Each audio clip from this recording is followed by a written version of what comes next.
This is Red, my unbacked 4-year-old who was bred out of our amazing Ramiro B mare, Diamond. Red has exceptional breeding for eventing, with his dad being 5-star event stallion, Le Points de Bois. He has spent his first 4 years of life out in the field, playing with his peers, which means he is totally unspoilt and now ready to start working life. We are on a journey taking Red right from the start to hopefully his first event. Hello and welcome to part 3 of Red's backing training education series. So as the intro's just told you, Red we bought unbacked. He's bred out of my mare, so closest thing I'm ever going to get to a homebred, and I have so enjoyed training him. Now I'm coming to you from the future in comparison to the videos you're going to be watching, and it has been seriously interesting watching how he was, because I'd completely forgotten how he started off on the long lines and the likes. This video is going to be introducing you to how he started off long lining and kind of how I went about getting that done and teaching him in the best way possible. I feel like I've not put a disclaimer on any of these videos.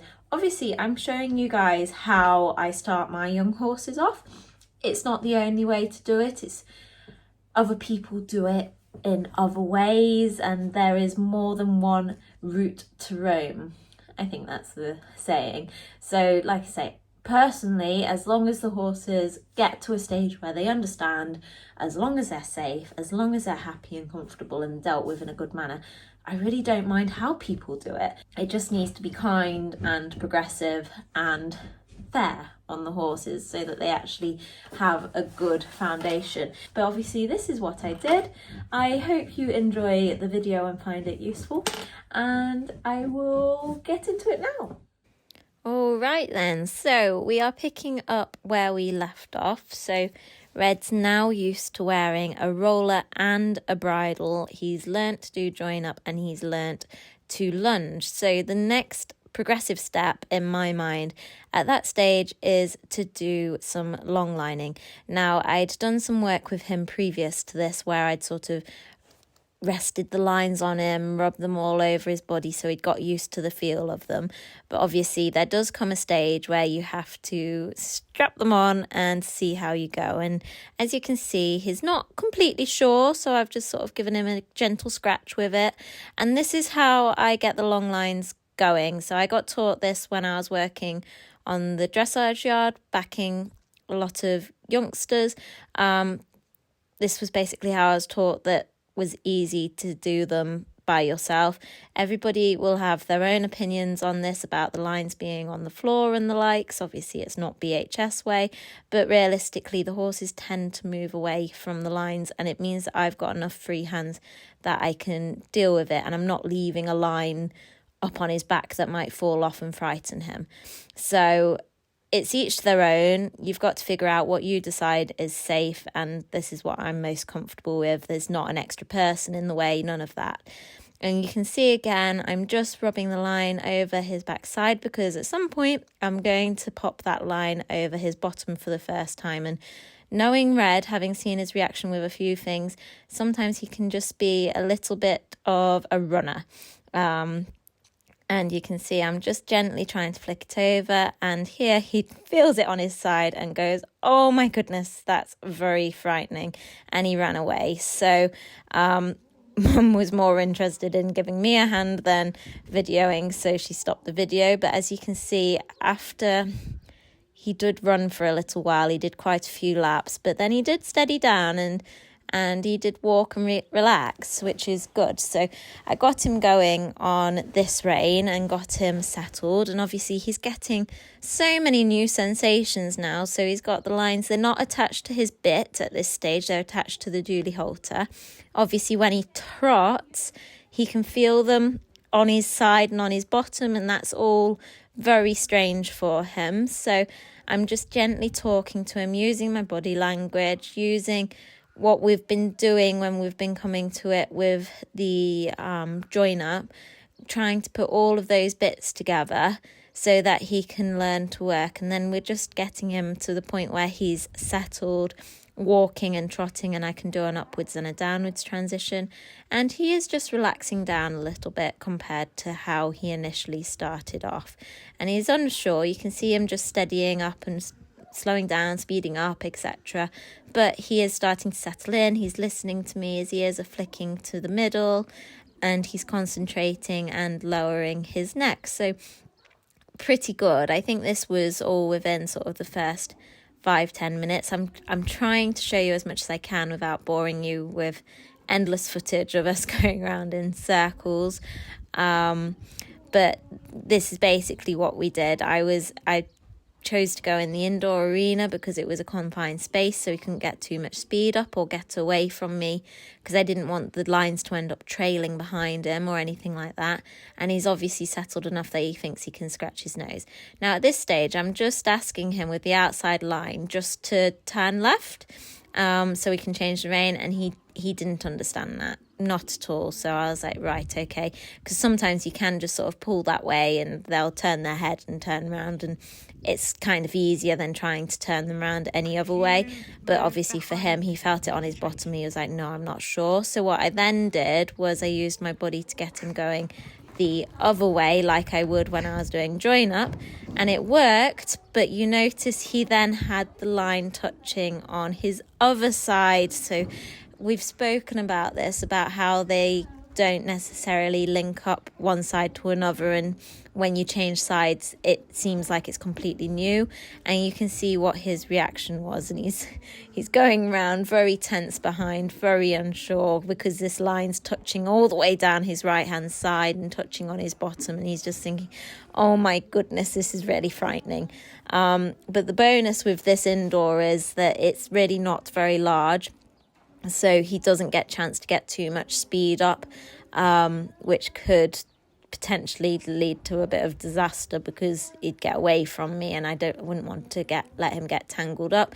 And I'm basically letting him go around for another 1 minute and 37 seconds. I think that was actually quite an accurate amount of time that he'd carried on going around fairly speedily and quite tense. And then he eventually walked, and I was just using my voice aids, my body aids, trying to soothe him the best I could.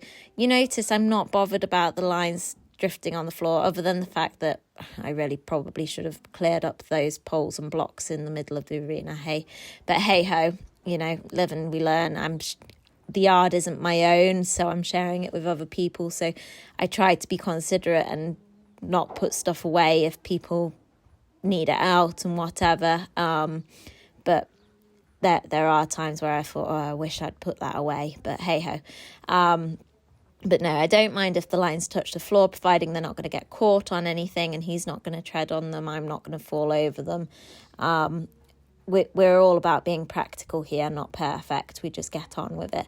So you can see he's settling down and managing to get a trot transition and a downwards transition. He's still tucking his bottom underneath him a little bit when it comes to doing the walking and whatnot, but he's settled. He's not in too much of a tiz about the situation. Now here, I think I'd tried to ask him to change the rein again, and he was like, no, sorry. I am not doing that again. Do you realise how frightening that was when I changed the rein? I am not into that. We shall stay on the left rein forever. Thank you very much. So I was like, right, okay, don't panic.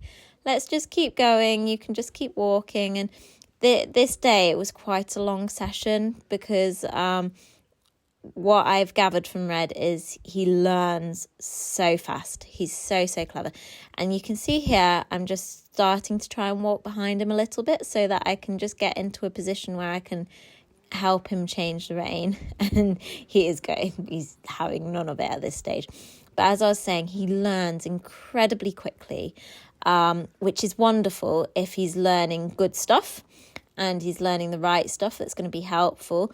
But if he's starting to learn any tricks or anything that he doesn't like or he's not sure about, he will hold on to that information. And I haven't allowed it to happen yet, but what I imagine would happen is it would take a lot of unlearning.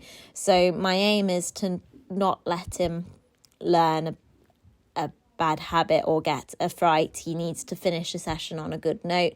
Now, that doesn't mean if he's completely not understanding something that I won't go back to the drawing board and just say, wait, let's have a moment and rethink this and change tact. I will do that, obviously. But in a scenario like this where he's not wanting to change the rein because he found it frightening last time when he changed the rein, I will just keep on just gently working with that. And you can see I'm getting to the stage where I can walk behind him now, which is obviously another aim of doing the long lining. And at this point, I then just need to be able to ask him to just turn and change the rein. The problem is, I was finding was when I was touching that outside rein, that was when he was sort of going, oh no, thank you. So I was just very gently trying to nurse it along. And it did take time, and you've got to have patience with the horses. You know, this isn't a game if you're going to get easily frustrated or cross or anything like that, because you've got to remember, it's basically, there's the moment where he goes, oh no, I'm not so sure. So I'm like, right, okay, we'll carry on the circle, and I'll try a different technique of changing the rein with you. But going back to my point, maybe changing the rein we're basically speaking to somebody from a different country without any translator and having to try and figure it out. And on top of that, he's baby, you know, like not only is he a baby in human terms, you know, he's probably like a foreign speaking toddler. So there's quite a lot of barriers, and he's a flight animal, so if he gets frightened, he is going to have a little moment where he runs. So we've got to really get to the point where he trusts and where he can understand. So we're just mooching along, and at some point I will manage to change the rein. I'm pretty sure at this stage Mum was just saying to me, maybe we won't manage to change the rein today, maybe today's not the day. But I was fairly decided that I thought, you know, I think that we need to get this job done today, and here we go, we got it. And he went, oh my goodness, it's on this side now. But at least he'd already had it, and look how much quicker he settled down. It was pretty instant that he just simmered down and went, actually no, it's okay, I don't need to panic about this is all right. And this is basically how the session went. And then at this stage I then went on to lots of rein changing, and you can see here, oh, it's frightening, it's touching my other side again. Oh, actually, you know what, I don't think it's actually that big a deal. I can just trot around quite calmly. And once I'd got the knack of changing the rein and he wasn't sort of blocking me quite as much because he wasn't as worried about it, I started building it in. So I'd let him get relaxed on that rein, and then I'd change the rein again. And my goal was just to keep changing the rein until we could do it without him running when he got to the new rein. And that was the point at which I wanted to stop. So there we go. That was even better again. It was much easier to change the rein. He did trot, but there was much less tension. And we're just building up, and he's got much more floppy ears. He looks much more relaxed in his body. His tail's sort of swinging with his trot rather than being held up in the air tense. He's lowering his head, and he's just doing a nice shape. So this is a new day, so I must have finished off relatively soon after, and it's literally the following day. It's not like 5-6 sessions on, and obviously you can see I've moved the blocks out because I'd obviously found them quite frustrating the day before, but was just going with it because you have to get on with it. And look at the difference in him. Honestly, this session, I think I spent 10 minutes maximum in there. I popped the lines on him. He trotted a circle around me, and then I pretty much started driving him from behind like this straight away afterwards. And that's when Mum got the camera out. You can see I've got him on the dually holster rather than on his bit at this stage. And I can steer him from behind. So we're now starting to introduce a little bit of rein aids of what it will be like when we're riding him. So I'm going around the edge, then I'm doing a circle at the end. I'm able to have a contact with the outside rein, and he is relaxed. And I wasn't bothered about trotting him or anything like that because he'd done quite a lot of quick work the day before, so he didn't need to be doing any more like that. And then I was just riding shapes and asking him to walk on, and he looked so much more relaxed in his body, and it was so rewarding from the previous day having to sort of have quite an extended session, which I hadn't intended on having, but then to be able to come out the following day and say, right, what do you think to the long lines? Do you remember this? And he's just like, oh yeah, I remember this. This is easy. This is cool. I've got it. That is the point I was making about how quickly he learns. You wouldn't want to sort of let him learn a trick or a bad habit, because that would be it ingrained. And now we're on to another new day again, and I've gone into the outdoor arena. Not unless Evie's behind you. So again, just strapped him up as normal. He's not managing to do a consistent circle shape or anything, so it's quite hard work to make sure that we don't get in a pickle with the lines. And occasionally, because he's in the big arena, he wants to get a bit of speed up and go in a straight line or whatever, and I'm having to say, let's just turn. And then I'm just mixing it up. We're doing a little bit of time on the circle. We're doing a little bit of time driving. He's finding life ever so interesting, being able to explore and the likes. There's poles out, as I mentioned previously. I'm not always putting stuff away, because otherwise I get in everybody else's way. So I'm using them to the best of my advantage to go and steer over, because if he's going to be an event horse, he has to get good at poles.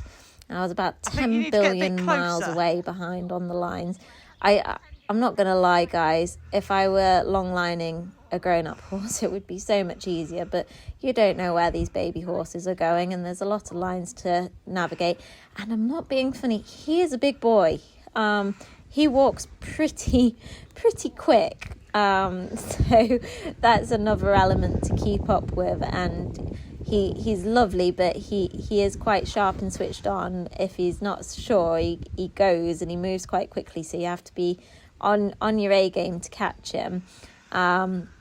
But like there, I caught him because he was like, no, I don't think I want to go over these poles. I was like, no, I think you do. And he was like, oh, okay then. And we just keep shaking it up like that, letting him get the opportunity to learn plenty, to do the different steering. I do think this day was the day that he went off of the Julie halter and onto his bit. It looks like on this video he's on his Julie at the minute. It's like working with very long reins. Let me just see. It's like working with very he's on the Julie at this point. But I'm pretty sure at some point this day I changed him over because he was just being quite strong and quite fresh. And there was a couple of times where I tried to stop him and I couldn't. So I said, right, let's have a go on the bit. And he did transition very seamlessly straight onto the bit, which is what I've found when I've done them previously. They sort of learn the left and right on their nose pressure, and then when they go onto the bit, they don't mind it. So, as you can see, he really was quite fresh and keen and jolly, which I'm definitely not complaining about, but equally, he's much bigger than me, so I had to have the opportunity to be able to control him. Hello, just checking in. This was my first session that I've done on my own with Reddy.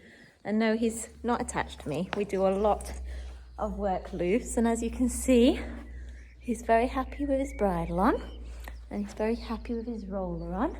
And we've just been, I've not done anything new because obviously we're by ourselves today. So we've just been practicing a little bit of long lining on the circle. And then I've progressed to just long lining on the straight line, me walking behind him, and good boy, and just doing walk halt transitions. So he's learning what the word stand means, because that will be very useful for the time when I come to getting on him. As you can see, he's very relaxed. He's resting a leg. He's had a nice time. We've discovered that with him, if he has a day off or 2 days off or whatever, he goes a little bit feral, so then he's a bit jumpier for everything. Whereas if he's been worked the previous day, it doesn't matter how long, just come in and had something done with him, he seems a lot more relaxed. So I've just got my other long line to collect up. I'll probably sit a saddle on you at some point. And what we'll do is we'll keep progressing the long lining like I am, and his groundwork, but I will probably come to jumping up at the side of him and starting to sit on him at some point as well, and we'll alternate what we do a little bit if he is comfortable with it. So even once I've sat on him, we will go back to doing lots more long lining. I want to get him to the stage where I can hack him long lining. That sounds fun, doesn't it? Because it makes them really brave and it's really good for them. But at the minute, I can't run behind him. That scares him at the moment. So if I try to trot him, or if I even just do a bit of a jig jog behind him, he runs off. So until I can do that without him getting scared, I can't go taking him out of the arena, because if he spooks and runs, I can't keep up, and then he'll run some more and it won't go well. So we're just having to stay in an enclosed space. It was quite busy out on the yard else. I'd have considered going in the outdoor arena this evening. But this space is a fantastic space for working them, as you'll have noticed. It's nice and safe. I mean, he could try to jump that gate, but I'd like to hope he wouldn't. And it's not too big in here. It's quite little, isn't it? But you've been a good boy, haven't you? So, yeah, no footage from tonight, but basically it's been a whole lot of walk and halt transitions. And that's all we've been doing. And you're starting to learn it. And it's nice, even this, just stood here talking to you guys, just the fact that he will just stand relaxed with his work kit on and is quite happy about the situation. Very easy to tack up. You can tack him up loose in the stable. I have been introducing tying him up a little bit, but I just tie him up where he tends to stand in the stable, so he's learning about that. And he's coming along nicely. He is quite sharp. Something makes him jump or something he doesn't know, and he has quite the reaction. But it's not nasty. Never is, to be fair. And once he's learnt it, he's learnt it. Like the long lining, he wasn't a fan of initially. I spent quite a lot of time with him that day so I could change the rein and whatever. And the next day he was like, oh, it's fine. Easy. So, yeah, no, we'll keep on going. I'm not in a hurry. I'm just doing him very slowly. It's nice not to have to work at a commercial pace, to be fair, because all the breakers I used to do were, they were paying by the week, so you had to get them done in quite a timely fashion, whereas if it takes 3 months to back him, then it takes 3 months to back him. I really don't mind. Are you a good boy? I just want him to have really good basic foundations, and even this is good basic foundations where he can just calmly chill. Right, do you want to go get your dinner and go to the field? He says, yeah, that sounds good. Sounds good. Good boy. Oh, and he's safely back to his stable. I've switched his stable now because I've got one of my clients, Phil, he's come to be based with me. So I've actually taken on 2 more stables, which is exciting. I'd really wanted to do that for a while. I had to build it up. So this is Phil's horse's stable, Yogi's. And then we've moved Flint into this one. It's a really nice box, this is. I really like it because it's got this to stick their head out of. They're just beautiful stables. I'm not showing them very well. Here you go. Big old Victorian stables. So yeah, I've taken on these 2 and they are adjoined to my stable block, which is through here. Put my badminton plaque up. And then Red's through here. So Red was in Titan's stable. I'm trying him now in Flint's stable and we'll see which one he prefers. This is technically the biggest stable because they're not huge, but they seem to manage in them quite well. You good boy.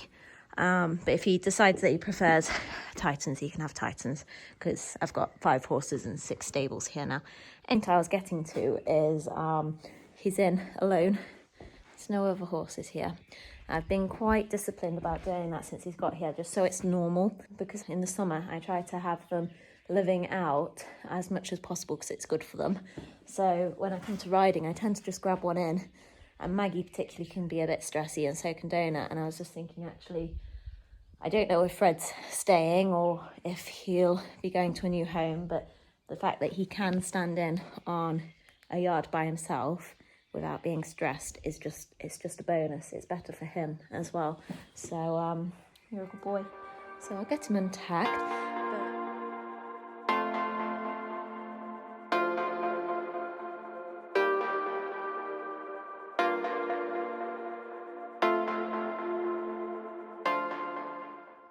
And then just to finish off, here's a clip of him long laning a couple of days later. I kept going with him, and you can see how much more comfortable he is, even just starting off, how much more workmanlike I can be about it. He's still coming out a little bit fresh some days, a little bit spooky, but he just is coming out knowing the job now, isn't he? I'm able to press the buttons. I think in this video he is actually fully clipped up to his bit. He looks interested in life, he looks forward thinking, and he is looking like a smart young horse, which is brilliant. So again, I'm building up different aspects. Here you can see his long lines are connected to the bit.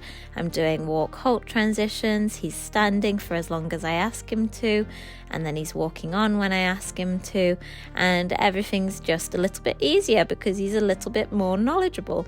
And then I can work him a little bit on the circle. The arena's obviously very spooky this day, you can tell by him.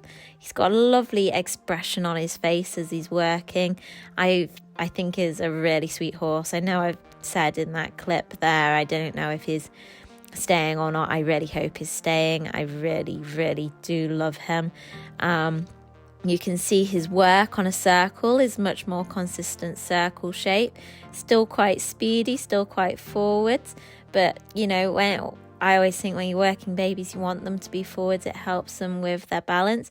And I'm able to start doing a little bit of canter work. So not massively coordinated in canter at this stage of his training, and quite interesting looking back on it. But he's a big long-legged horse. It's a long way from his brain to his feet to get coordinated. And that point that I was mentioning on the last clip where I wasn't able to run behind him, he's now managing to do it settled in. Now that didn't come in just one session. I can't remember how many sessions it took, but it took me having him loose in the indoor, doing star jumps in the middle, running about where he can just watch me, and then doing little jig jogs without him trotting, and then just slowly building up until the stage where he can trot while I can run. You can see for the purpose of this video what I'm doing here, where I'm just doing a little jig jog even while he's walking, so he just knows that it's not quite so frightening. Whereas you've got to think, horse with a herd instinct, if somebody's running, usually that means they're running away from something, which means that he needs to run away from something else. He might get eaten. So if I'm running along behind him, that's what he's looking at.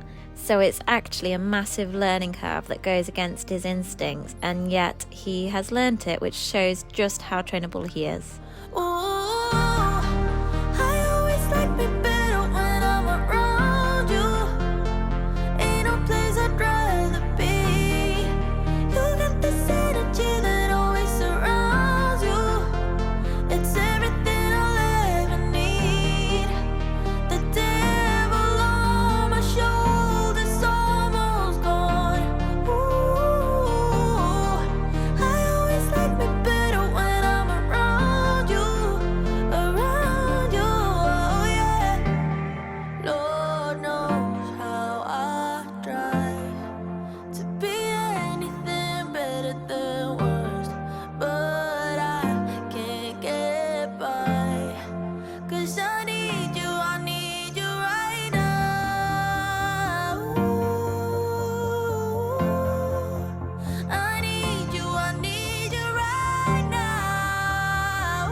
There we have it. That is sort of Red's introduction into long lining.